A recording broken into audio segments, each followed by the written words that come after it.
folks.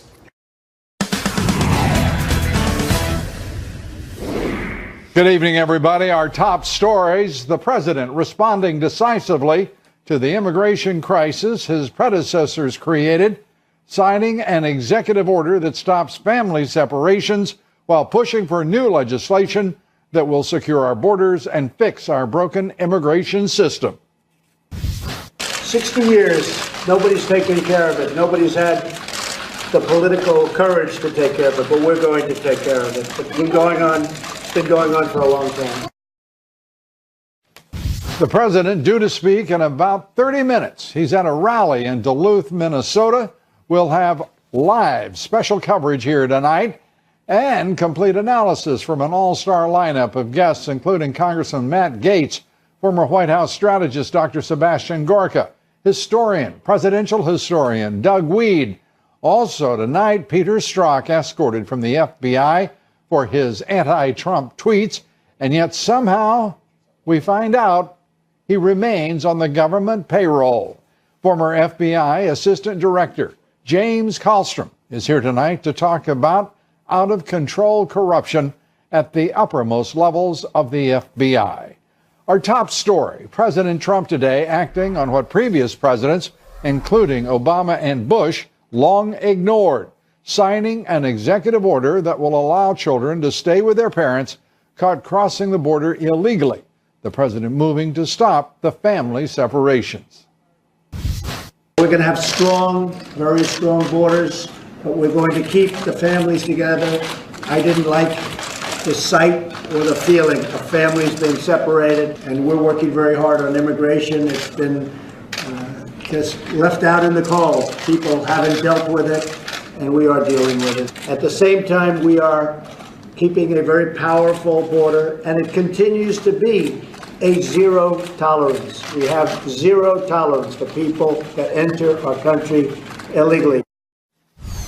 The order signed by the president authorizes the Department of Homeland Security to keep families together while they are detained at the border unless officials determine the child's welfare is at risk.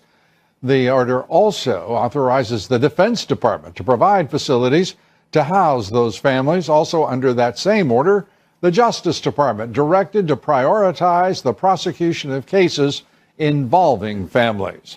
The House is expected to vote tomorrow on two immigration proposals, but a number of House Republicans say they don't believe that either bill, as they stand now, can pass. Joining us to discuss all of this, House Speaker Paul Ryan's amnesty plan and the deep division over immigration on Capitol Hill, Congressman Matt Gaetz. He serves on a number of key committees, including Judiciary, Budget, and Armed Services. Congressman, good to have you with us. We have heard all sorts of, in some cases, conflicting stories from those who were at the meeting with the president, the Speaker of the House yesterday. We're hearing all sorts of stories that could lead us to imagine that neither bill would pass if the vote were taken today, but it's going to be taken tomorrow. Where do you think we're headed? I'm deeply frustrated, Lou, that this legislation has not been reviewed in the committee process, that members of Congress have not had the opportunity to check with people in our communities to really understand the impact on people's lives. But, Lou, you were news today on the floor of the House of Representatives when there were some trying to get a bunch of people to support this purported compromise immigration bill. The rumor was that Lou Dobbs was going to come out and support it. And so maybe I need to ask you, Lou, have you come out and publicly stated your support for a bill that seems to remain in flux as to the details and component parts? You know, I'm old school, Congressman. As you know, I prefer to read bills before I'm asked to sign anything, or even to accede verbally. So I don't think that I would be in that list for either bill. But that I'm an unimportant observer of the process that is yours. And process seems to be what the Congress is all about these days. The leadership bill, that is the bill written by Paul Ryan and the K Street lobbyists, the Chamber of Commerce, the Koch brothers, the Business Roundtable, and Wall Street, that seems to be the one that, imagine this, your speaker favors and will be pushing tomorrow. I don't even know what's in it, Lou. I mean, as late as this afternoon. You're asking a great deal of a democracy, Congressman. I think sometimes you presume too much.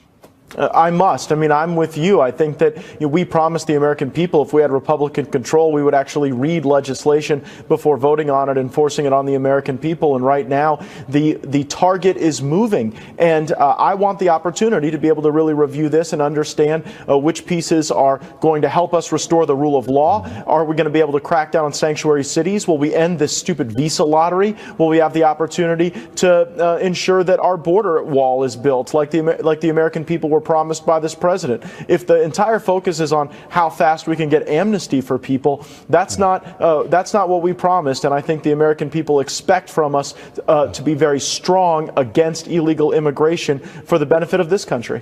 I can't believe that the White House or any of the president's advisors could ignore the fact that what they are being asked to do by the Illuminati of K Street and those special interests is to move 1.8 million people to the front of the line, something that everyone has said they would not do, but now they seem to be urgently headed in that direction.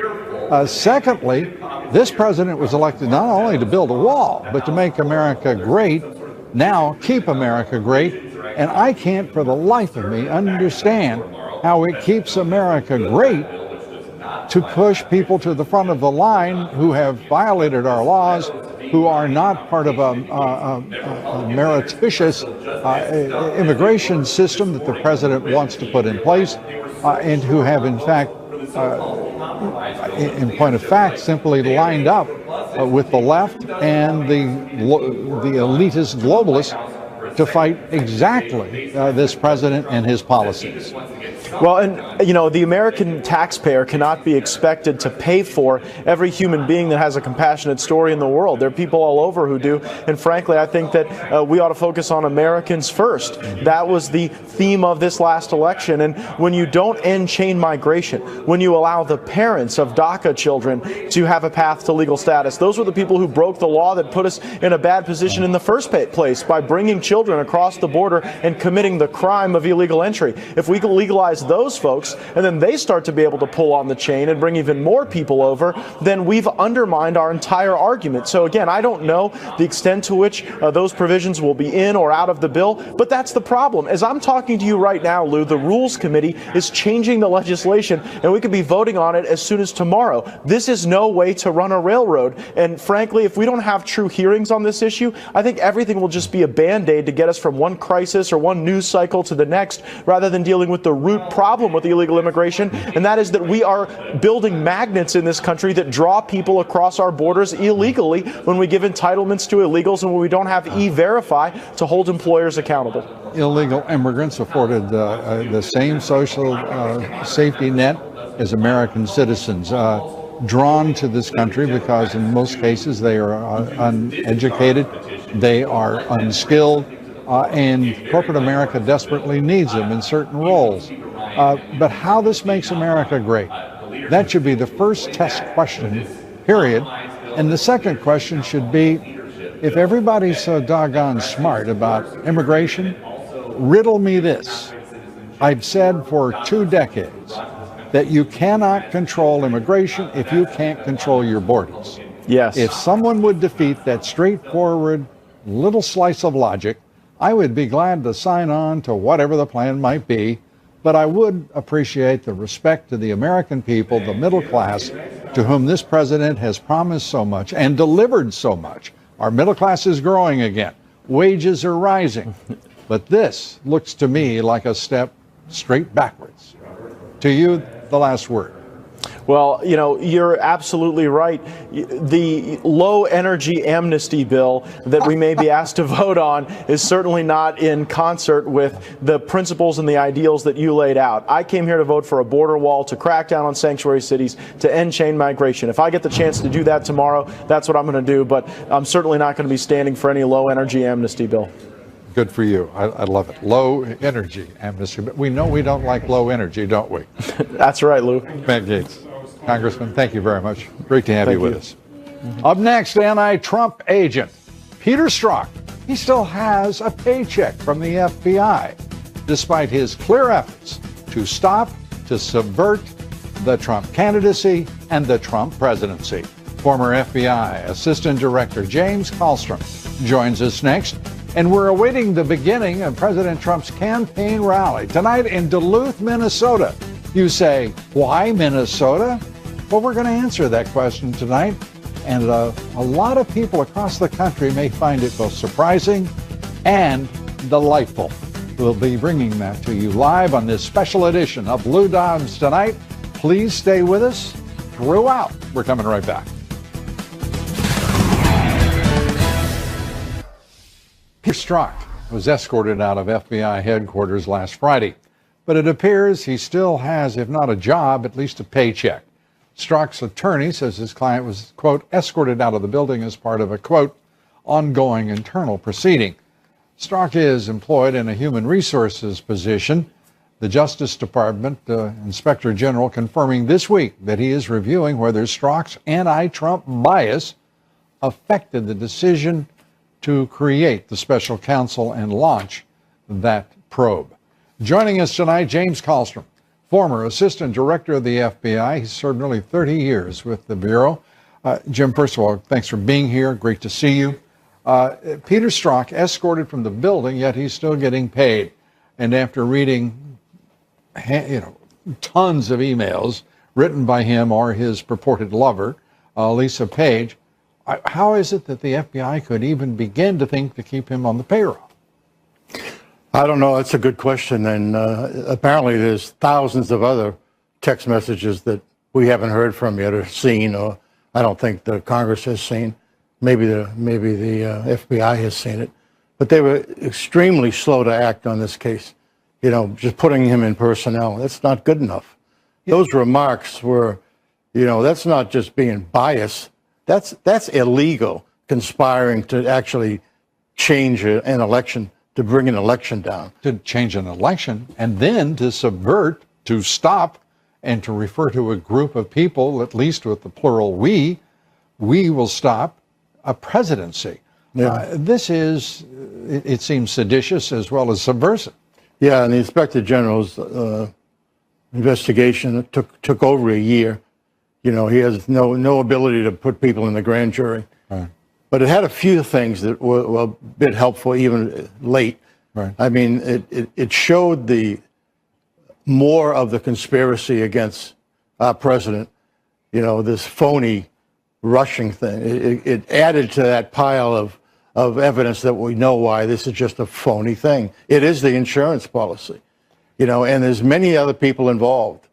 This guy isn't the only guy. There were people I'm thinking in CIA, NSA, Samantha Power played a role of unmasking over 200 names. I mean, what is that? We haven't heard a thing about that. Right. And her name has just disappeared from these proceedings. Yeah. And yet she was at the incipient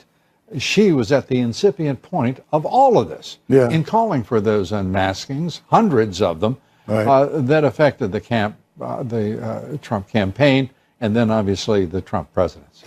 Yeah, and I think the Intelligence Committee in the House is trying to get to this thing, but they're fighting not only all those animals in the swamp that are very, very hungry and they're still barking and would cut you down in a minute, but they're fighting the leadership of the Republican Party. Right. I mean, here's why haven't we seen Paul Ryan and the leadership stand up and support the fact that this is a fraud being perpetrated on our president and on the American people, and all the people that voted for him, the way they were characterized by Strzok, they're just dumb, raggedy ass people that with no brains, deplorable, and laughing about it and who they are. No, they're the hardworking middle class. Yeah. They're the reason America is what America is. The backbone of this country. Yeah. The middle class, I have always believed this. It is where the spirit of patriotism, the American dream, is held most securely and offers such brilliance. Right. And President Trump is expanding the middle class for the first time in 20 years. Without question. And doesn't get. And those are the people. Those are the people that the FBI should be coming to work for every day, to make sure that they're unencumbered by fraudulent behavior, crimes of all kind. That's what was so, in my view, heinous. The Bureau did nothing about the IRS, trampling on 450 families and businesses and just, Conservative groups. yeah, And got away with, taking the fifth and seeing no prosecution. yeah, and there was no interest in looking into that, prosecuting it. You have an incredible, not only distinguished, but storied career. 27 years. At the FBI. To see this organization, you mentioned a year-long investigation, a little over a year now, on the part of the special counsel, but that investigation is built on almost a year of investigation by the FBI itself. I can't think of the last investigation in public that the FBI was involved in that resulted in a closed case and a report to the American public. I just can't think of it. I can't, and I'm looking back 7 years. So far off the rails, and now we're finding out they didn't even have a case open. Right. In other words, there wasn't a document, blah, blah, blah, blah, unsubs or blah, blah, Hillary Clinton et al. Yeah, of course it stunned me. Everybody now that's going to work on this so-called non-case, right. Is going to be 15 people, half of which have already been identified as anti-Trumpers, the worst kind, the vicious kind. Do you think there is a pro-Trumper anywhere in the FBI? Yeah, the president, and I don't want the president's feelings to be hurt here, but in 50, 60,000 emails, all of it is anti-Trump, all of it. There isn't any balance of any kind. There isn't any suggestion that this kind of bias wouldn't suffocate the sense of impartiality and fairness in any organization. If that's the case. But we got to remember, and the citizens have to remember, this is I don't know what this is, 15, 20, 30, worst case, 50 people that are involved in this thing. But it's a small cadre of people. I have to think that the vast majority of agents that came in the FBI are happy with having Donald Trump. But here's this pro-law enforcement. You would think. Yeah. I don't have a scientific way of knowing that, but I think that's the case. I think we're dealing with a small number of sycophants, right. That have been basically brain dead from the Stockholm Syndrome. The problem is they're all at the top of the FBI. Yeah, and they're top of other agencies too. Right. And why haven't we gotten rid of the Deputy Attorney General? Because there's nobody there to replace him. Because the Senate hasn't brought in the top people in the Justice Department. And I will speak only for myself. I am stunned to see that John Brennan, the former director of the CIA, James Comey, the former director of the FBI, James Clapper, these people were in charge of the principal agencies of our intelligence community. And when I watched them blather on, and now Michael Hayden weighing in. Yeah, he can't get enough TV time. He apparently cannot, and he cannot, it seems, compose a successful string of logic accompanied by facts to make any sense of anything he's blathering. No, it's just nonsensical, in the way that cadre of people we talked about and others, now we're finding out, unfortunately, there was close to 50 people in the FBI that had unauthorized connections with the media. I mean, that tells me there's connections as well as gifts. Connections, gifts, information, I assume. And that is just unprecedented. I mean, that is beyond my imagination that they could get that bad. No discipline, no leadership. What would you assume would be the punishment for an FBI agent who took tickets to a ball game, who was being bought dinners, taken on the town? I just couldn't imagine.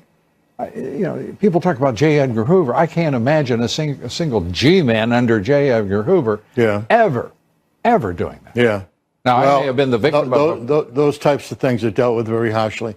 And when you add to that, if you are taking this stuff where you deal with, okay, they gave me a ticket to, some dinner. Right. That's one thing, but it's dealt with harshly. But now when that same person gives that media outlet some inside information, that's not going to get public, that's firing stuff, that you're fired, you're gone. Anything short of impeachment for Rod Rosenstein anything short of impeachment for the top officials of the FBI to break through the stone wall and to mercifully let the Congress actually do what is its constitutional.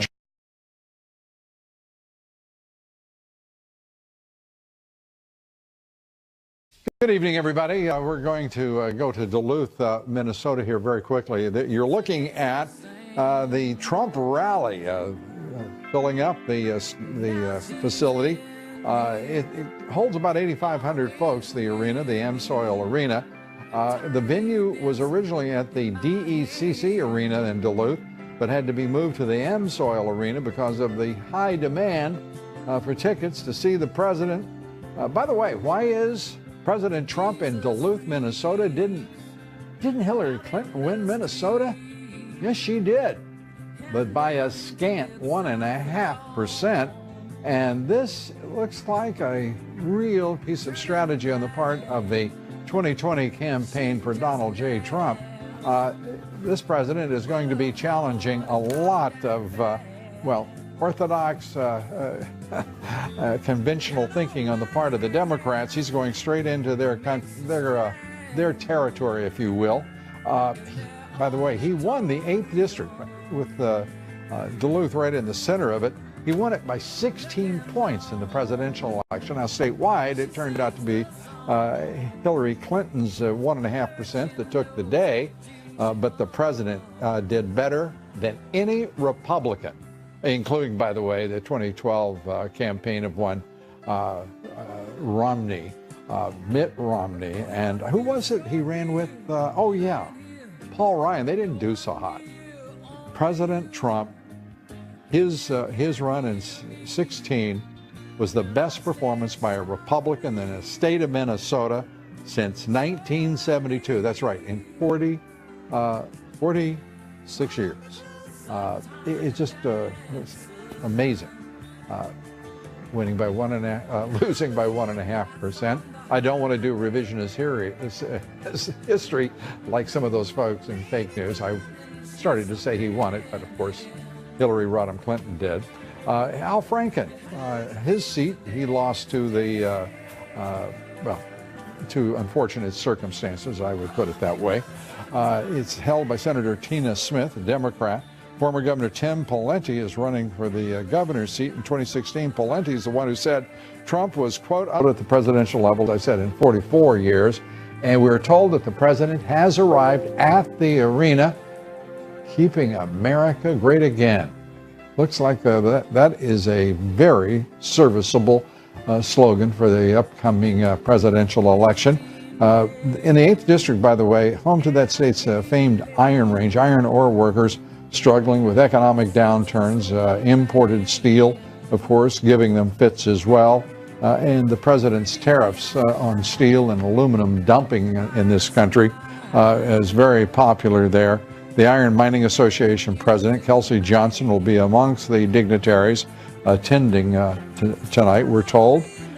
So there we are. And as soon as he makes his entrance, or prepares to make his entrance, we will be going straight to him. Turning now to Capitol Hill. Tensions boiling over on Capitol Hill over lame duck Speaker Ryan's compromise immigration bill. Freedom Caucus Chairman Mark Meadows is one of the mildest mannered gentlemen you'll ever meet.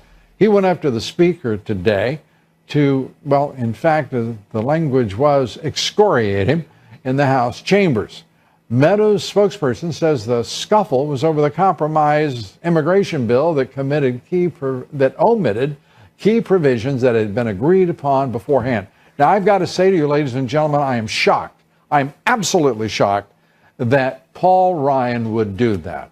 He's been a man committed to regular order, free and open debate and participation of all of the rank and file.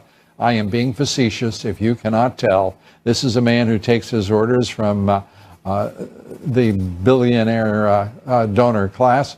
We're going to be going straight to Doug Wead, presidential historian, former Bush White House staffer, and we'll be right back with Doug and his thoughts on what is turning out to be one of the most exciting midterm election campaigns in American history. Let's see, well, since 2010. We'll be right back. Stay with us.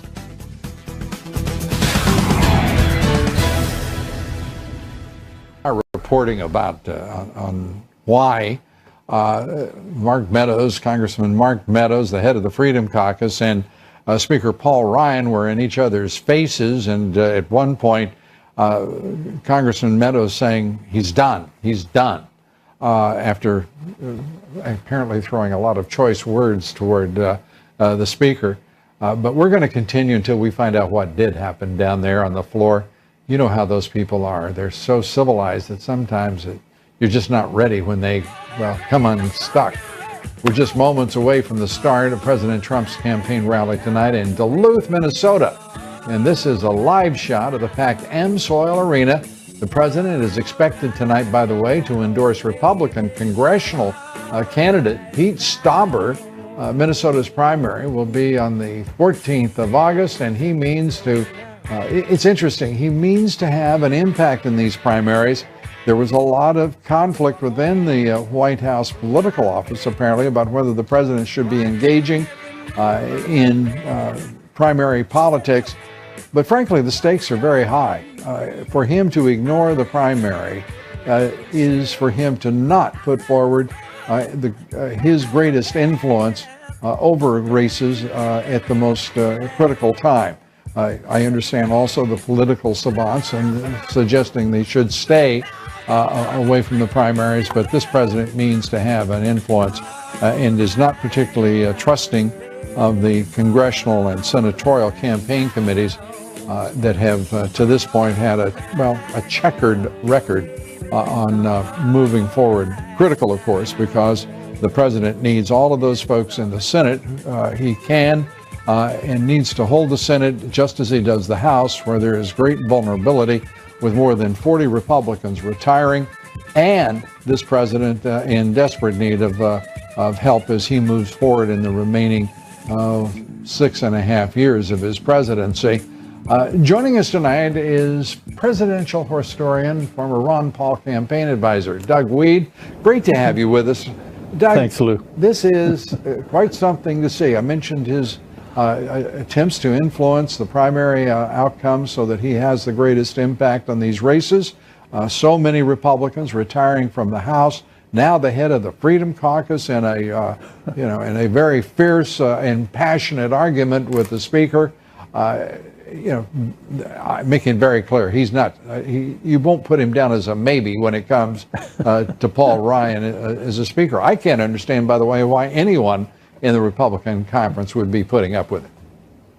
Yeah, I'll tell you, Donald Trump is turning out to be a transcendent president, in my opinion. Mm-hmm. I had the privilege of traveling in 1979, 1980 with Ronald Reagan, writing his campaign biography. Right. And I've often said that Trump reminds me of Reagan, but I have to say that Trump is now, he's going places that Reagan dare not trod, as you say, getting involved now in these individual races. They wouldn't risk Reagan for that sort of thing, but I'll just say this, the people who voted for Donald Trump are sure getting their money's worth. He's moving quick and nimble. He's taking on the most intractable problems. Yeah, and by the way, it's not just the folks who voted for him. The people who voted against him or didn't vote at all are getting a particular bargain because they're watching markets soar. They're watching unemployment at historically low levels. They're watching an economy that is the envy of the world. And in fact, you can already begin to hear those voices across the pond start talking about, be sure to lead our economies as well, Mr. Trump. We want some of that prosperity for all Europeans as well. That's kind of hard for statists who want to maintain tremendous debt levels, but there it is. This is a president who is going to be, I think, impossible to ignore. Certainly for historians, right. Newsmen and women, of course, they will continue their pedestrian, ideological, partisan ways. But the American people are very well clued in and focused on what this president is doing and understand clearly that it's never been done, with the possible exception of Franklin Delano Roosevelt. Yeah, I have friends in the UK. They're telling me they see some bumper stickers over there that say, loan us your Trump. So he's kind of stirred up some interest all over the world because he's decisive. Yeah. And he's making these hard decisions. He turns so nimbly on this immigration thing tonight. It's interesting to see. I know it's not resolved, but it's interesting to see that. I worked in government, and we learned very quickly, the bureaucracy and the Democrats. I'm sorry, go ahead, Doug. Well, they don't want Asian immigration, and they don't want European immigration because they tend to vote Republican. They want Hispanic and African immigration because they tend to vote Democrat. It's political, it's power. And back in 1975, it was Jerry Brown and other Democrats, Joe Biden, opposing the orphans that were coming here from Vietnam. Their fathers were American soldiers, their mothers were Vietnamese. As toddlers, they were recognizable on the streets of Vietnam. They were being murdered, and here was Jerry Brown blocking the immigration of these children coming into Travis Air Force Base in California. It's so hypocritical to see this drama played out today. Hypocrisy has never been much of an impediment for partisans on in either party. It is interesting, though, to me, to see this president, who is already a historic president, having accomplished so much and done so much for the country, whether it be in economics, whether it be in foreign policy. This is a man who is, I mean, he is already influencing the outcomes in the Middle East, and it's making it very clear that he wants his government to influence far more in the Middle East. And to China's great discomfort, Xi Jinping must be beside himself to think that this president has already outmaneuvered him on every level, whether it's international trade, restoring international balances and international trade globally, and moving in that clear direction. There is no facet of public policy, foreign or domestic, that this president isn't putting on a clinic for other world leaders. You're right. And I enjoy watching your show to see this whole thing unfold. I keep coming back to that moment with Melania before he announced he was running for office. I've got it in my book, Game of Thorns, where for a moment he's pulling back and Melania is saying, you can't, we've got such a good life, you can't run. And Donald Trump says, but I would be so good. I would make such a good president. So he had this determination for a long time that he would make the hard decisions that no other president seems to have been able to make. You know, he not only outthinks other presidents, he outworks other presidents. And he, as you say, has extraordinary judgment. There's a straight line connection, I think that's pretty clear, that goes to IQ. This is a president who gets lucky when he thinks, and when men and women get lucky when they think, it gives you a sense of just how smart they really are. Not oft mentioned, but I thought we should on this broadcast. Doug, we appreciate it. Come back soon. Look forward to the next installment as America turns around. He's already got that part done. Let's see where we go. Thanks so much, Doug Wead. Thanks, Lou. Joining me now, Congressman Ron DeSantis. He sits on the Foreign Affairs, Oversight, Government Reform, and Judiciary Committees, also the leading Republican candidate for governor of Florida. Congressman, great to see you. What in the world happened today? I've just got to ask you, do you know what happened between Mark Meadows, the chair of the Freedom Caucus, and Speaker Ryan on the so-called Ryan bill on immigration? I don't know exactly. I saw kind of the end of it, but I do think, Lou, if you look, how this has been handled has not been handled well. This bill was slopped together. It's trying to be rammed through. The votes aren't there because it's really a big amnesty. It's not what we campaigned on. And I think Mark is trying to get us to actually do what the president campaigned on and get us to do the things like E-Verify, like to fund sanctuary cities, end chain migration, end the diversity lottery, fully authorize and fund Trump's wall. But that is not what the leadership's bill does. And I think that there's problems. Yeah, and I don't think any of us who have watched Paul Ryan for very long in his office are surprised that he has created some change in what was expected. There is the President of the United States. Congressman, can I trouble you to stay with us through the, and I won't ask you for a commitment, but I'll invite you to stay with us. We'd love to hear your... Let me know. I'm interested to watch the rally, so let me know what I got to do. You got a deal. We have producers who will be leaping at the opportunity. Thank you, Congressman. And here is the President of the United States. Wow. I love that music. And who doesn't love a Trump rally? Isn't that what the president always says? Who doesn't love a Trump rally? Who doesn't have fun at a Trump rally? And by the way, he's dealing with all the same serious, critical world issues. Well, no, he's dealing with far more of those issues than any previous president in modern time. And he's still got time to entertain Americans who are, I think his motto in some cases should be, there's just no excuse ever to be dull. He is teaching everyone in his government that. The man handles the issues. He makes the thing with all the same serious, critical world issues. Well, no, he's dealing with far more of those issues than any previous president in modern time. And he's still got time to entertain Americans who are, I think his motto in some cases should be, with that. The man handles the issues. He makes the tough decisions. And Most incredible people anywhere on earth. You know that.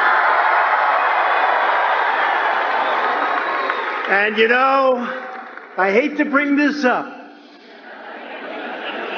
but we came this close to winning the state of Minnesota.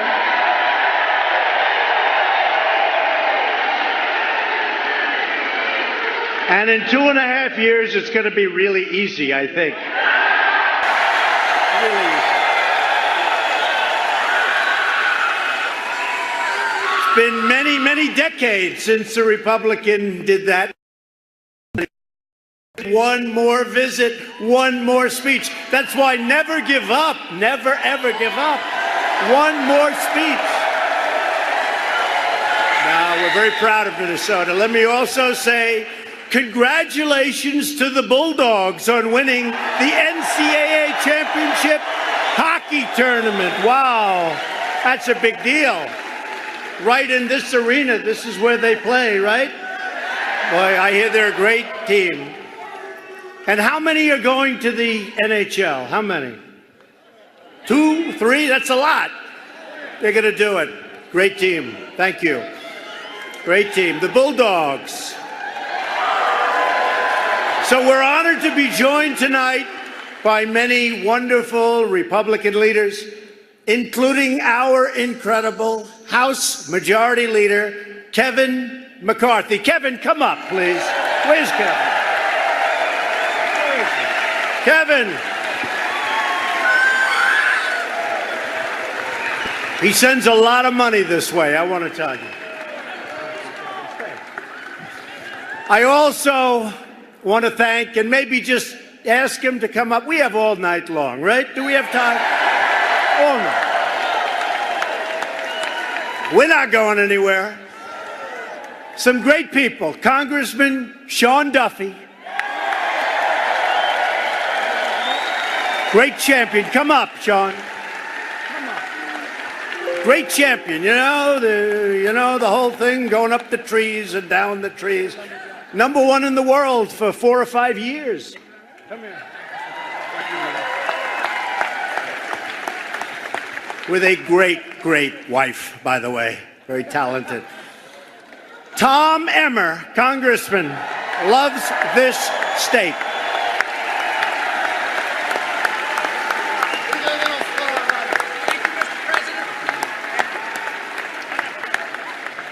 And a very popular man in the state of Minnesota, Jason Lewis.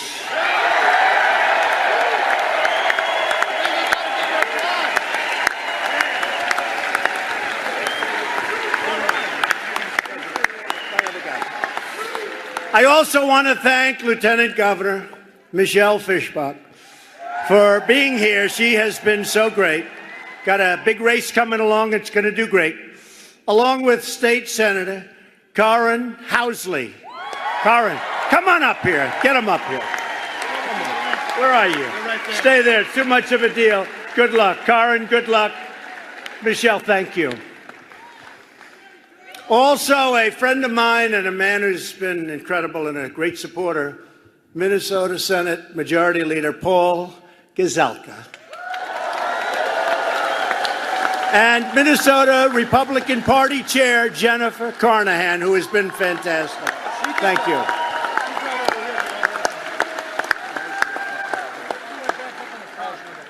Thank you.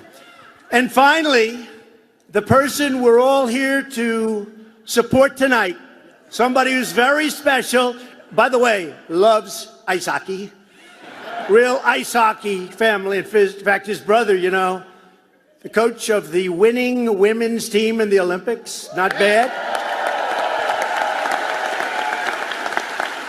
Great family. The next congressman from Minnesota's 8th Congressional District, the great Pete Stauber. Come on up.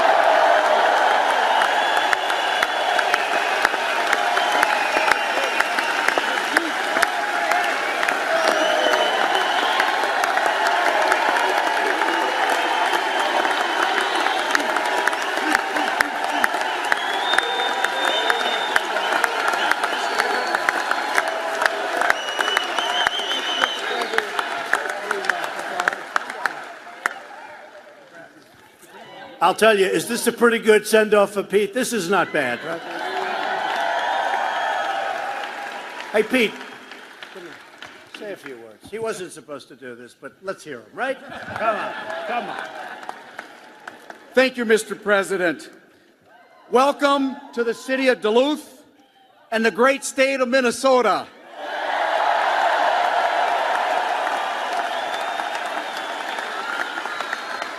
And as you alluded to, the home of college hockey's national champions, the University of Minnesota Duluth Bulldogs.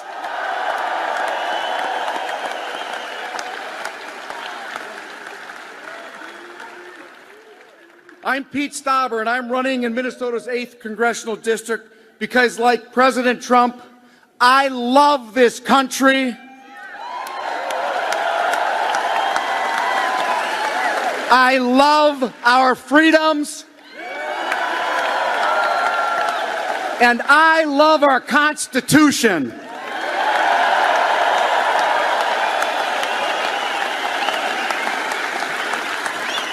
Mr. President, before your election, you made a promise to visit Minnesota, and you promised more jobs, fewer regulations, and a better economy for everyone.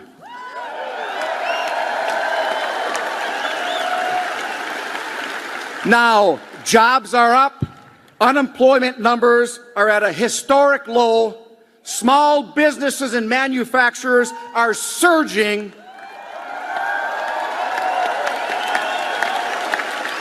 and optimism is at an all-time high.